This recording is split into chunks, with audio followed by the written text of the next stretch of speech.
पहले हम लोग संस्कृत 10th का व्यायाम सदैव स्वास्थ्य कर है पाठ पर चर्चा कर रहे थे, जिसके 4 श्लोकों का व्याख्या किया गया। आज उसी पाठ के 5वें श्लोक से आरंभ करता हूँ। श्लोक है, नौ चैनं सहसाक्रम्य जरा समधिरोहति स्थिरी भवति मांसं च व्यायामाभितरस्य। अब इसका संधि विच्छेद को देखेंगे तो चैनम चौ जोड़ एनम है बराबर चयनम हुआ है। सहस्राक्रम्य सहसा जोड़ आक्रम्य व्यायामाभितरस्य व्यायाम जोड़ अभितरस्य। यहाँ 5वें श्लोक में यह संधि और संधि विच्छेद था। अब शब्दार्थ को देखते हैं तो सहसा शब्द है जिसका अर्थ होता है अचानक। जरा शब्द है जिसका अर्थ हो जाएगा बुढ़ापा। समधिरोहति चढ़ता है या बढ़ता है। अभितरस्य तल्लीन रहने वालों का। स्विन्न गात्रस्य पसीने से लथपथ। यह शब्दार्थ था 5वें श्लोक का। श्लोक का उच्चारण मैं पुनः करता हूँ, फिर इसके अर्थ पर चर्चा करूँगा। नौ चैनं सहसाक्रम्य जरा समधिरोहति अस्थिरी भवति मांसं च व्यायामाभितरस्य। इसका अर्थ हो जाएगा जरा अर्थात वृद्धावस्था भी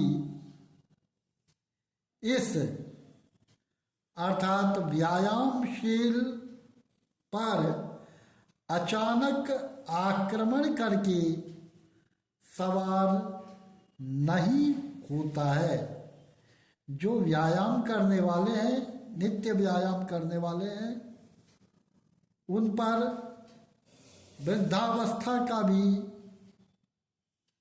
असर नहीं दिखाई पड़ता है। तल्लीनता से व्यायाम करने वाले का मांस भी स्थिर हो जाता है। अब श्लोक नंबर 6 है, व्यायामस्विन गात्रस्य पदभ्यामुद वर्तितस्य च व्याधयो नोपसर्पन्ति वैनतेयमिव रोगाः वयोरूपगुणैर्हीनमपि कुर्यात् सुदर्शनम। इसमें संधि विच्छेद है कुछ। व्याधयो नोपसर्पन्ति, इसका संधि विच्छेद होगा व्याधय जोड़ नौ जोड़ उपसर्पन्ति। इसके बाद इवोरगा इव जोड़ उरगा गुणैर्हीनम गुणैः जोड़ हीनम। यह छठे श्लोक का संधि विच्छेद था। अब इसके शब्दार्थ पर गौर करते हैं तो शब्द है स्विन्न गात्रस्य। स्विन्न गात्रस्य का अर्थ हो जाता है पसीने से लथपथ, पसीने से सराबोर शरीर वाले का। पदभ्याम दोनों पैरों से।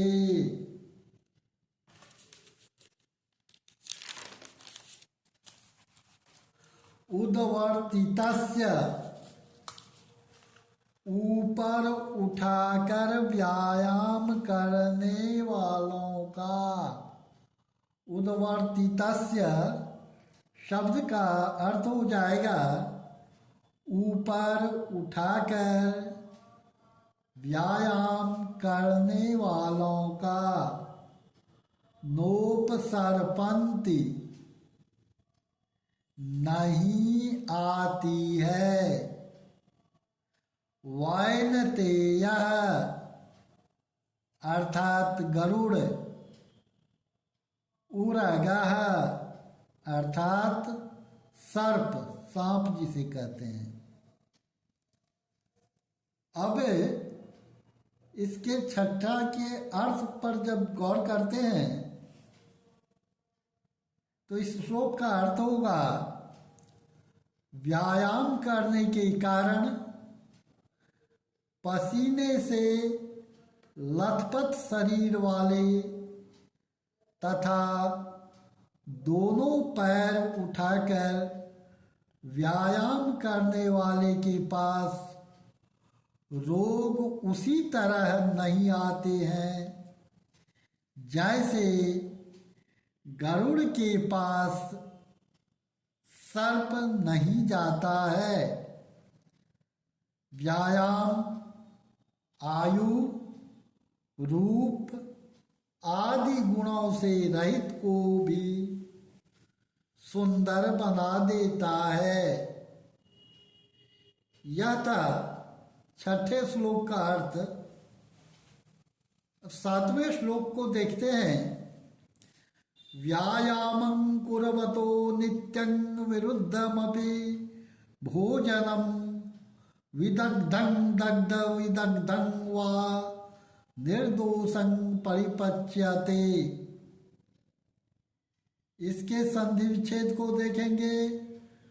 कुर्वतो नित्यं, इसका संधि विच्छेद होगा कुर्वतः जोड़ नित्यम, पथ्योर बलिनां, पथ्य जोड़ बलिनाम। सातवें श्लोक में बस इतना ही संधि विच्छेद था।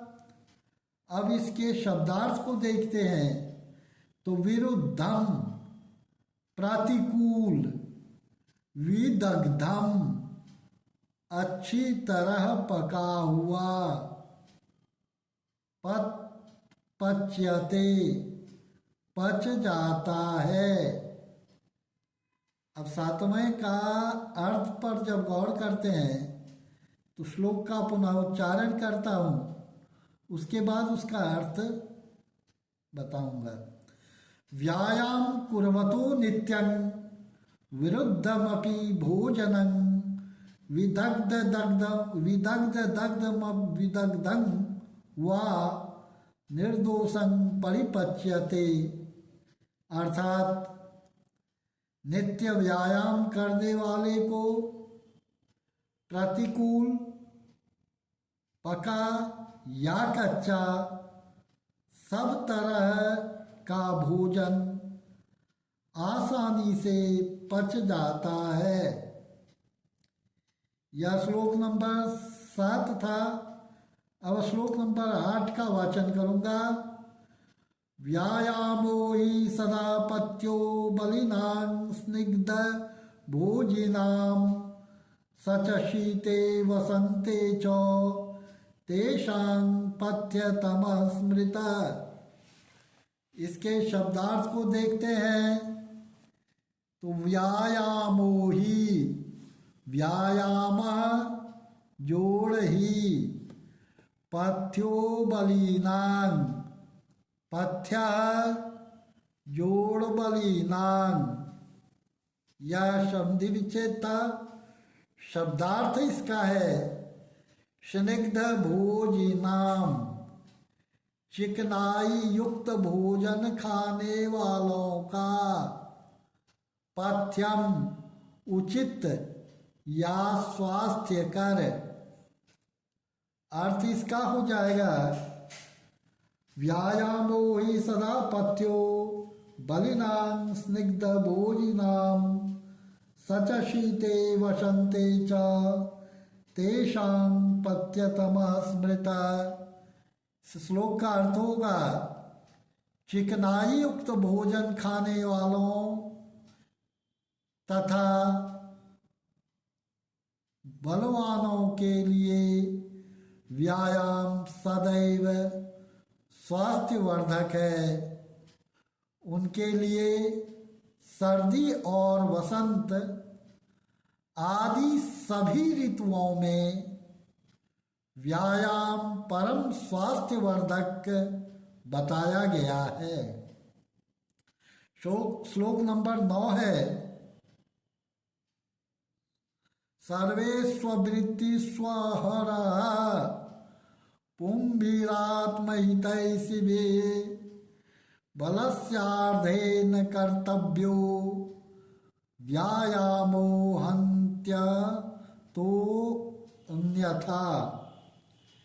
इसका संधि विच्छेद सर्वे स्ववृत्ति स्वहरा, सर्वेषु जोड़ ऋतुषु जोड़ जोड़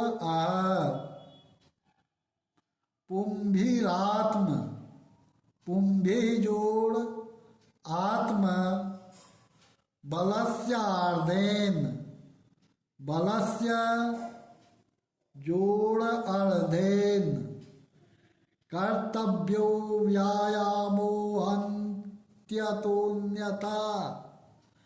कर्तव्य जोड़ व्यायाम, जोड़ हन्ति, जोड़ अतः, जोड़ अन्यथा।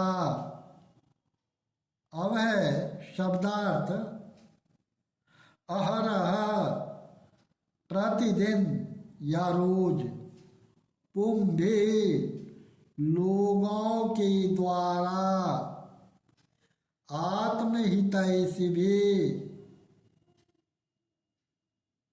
अपना भला चाहने वालों के द्वारा, हन्ति मारता है।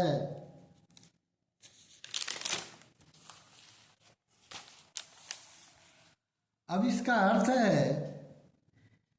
इसलिए अपना कल्याण चाहने वाले लोगों को सभी ऋतुओं में प्रतिदिन अपने बल के आधे भाग अर्थात आधी ताकत से व्यायाम करना चाहिए, अन्यथा वह मरता है। 10वां श्लोक है हृदिस्थानास्थितो वायुर्यदा वक्त्रं प्रपद्यते व्यायामं कुर्वतो जन्तोस्तदबलार्धस्य लक्षणम्। संधि इसका विच्छेद होगा हृदस्थानो स्थितो,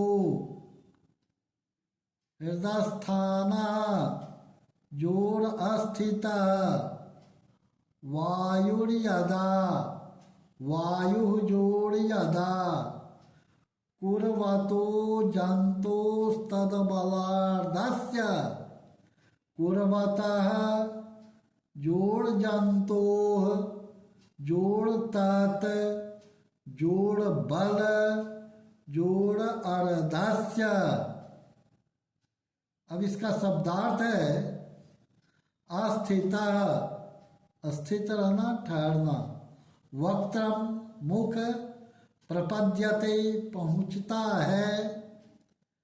अब इसका 10वां श्लोक का अर्थ हो जाएगा, व्यायाम करते हुए व्यक्ति की हृदय में स्थित वायु जब मुंह पर पहुंचती है तो यह बल का आधा लक्षण है। आधा लक्षण पहचानना चाहिए। श्लोक नंबर 11 और अंतिम श्लोक है, वयः बल शरीराणि देश काल अशनानि च समीक्ष्य व्यायामं कुर्यात् अन्यथा रोगं आपनुयात्। संधि विच्छेद हो जाएगा। बलयो बलम वयो बलम वयाजोड़ बलम देश कालाशनानि, देश काल जोड़ अशनानि कुर्याद व्यायामम, कुर्यात जोड़ व्यायामम। शब्दार्थ होगा समीक्ष्य अर्थात जांच कर, आपनुयात पाएगा। इसका अर्थ हो जाएगा वायु, बल, शरीर, देश, स्थान, काल, भोजन आदि को परख कर ही व्यायाम करना चाहिए, अन्यथा व्यायाम करने वाला रोग को प्राप्त करेगा। इस प्रकार यह पाठ समाप्त होता है। अगले वीडियो में इनके प्रश्नोत्तर पर चर्चा किया जाएगा।